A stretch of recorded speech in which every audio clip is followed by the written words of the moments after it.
So I'm going to do a little bit more on this video for the fix and flip I did previously.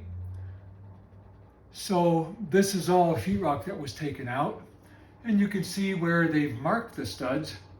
Two on the end are pretty much a no-brainer because that's where the sheetrock ends, and then these are on 16-inch centers, so you have a mark there marking the stud going up and down. They also marked where the pipe is at, just so they could put a sheetrock screw right into it and cause a leak. So I called a plumber up, so he put a repair collar in there. While Bob was repairing this pipe, he also told me that the professionals that did the remodel next door, and I went in there and looked at that while they were doing that. They actually cut one of the wires for the thermostat that made the boiler system or the hot water heat in that unit not work. But they had driven a nail into a pipe using those brad nailers for trim. Instead of nailing where the studs are at, they just threw nails into the wall randomly, nilly-willy, wherever they wanted. How do I know that? Because when I pulled the sheetrock off this side earlier, I saw the nails sticking through where there were no studs.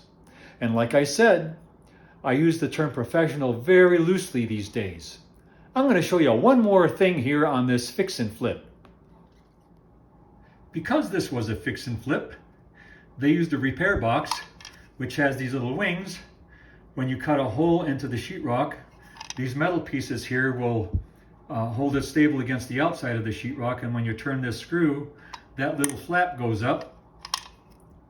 That little flap goes up and secures itself on the back side of the sheetrock, making a secure connection. But one thing they didn't do, so this had a dishwasher into it.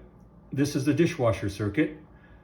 You can tell by this Romex clip here, but they didn't take and wire the ground onto this receptacle here that they put in for the dishwasher. Usually there's a GFCI that needs to be put in any wet surface area. So we're going to take that out, pull those wires back, and actually put a ground wire onto this plug. I will alert the owner of this, and if he wants to change the plug to a GFCI, he can call an electrician. So I just put this box in here that replaces that repair box, and there is a GFCI up above here. Whether that controls this receptacle here that's for the dishwasher or not, I do not know. When the dishwasher was in there, typically these are hardwired. Don't have a receptacle coming from the dishwasher into a plug. So those are other things that I found here on this fix and flip that aren't that kosher.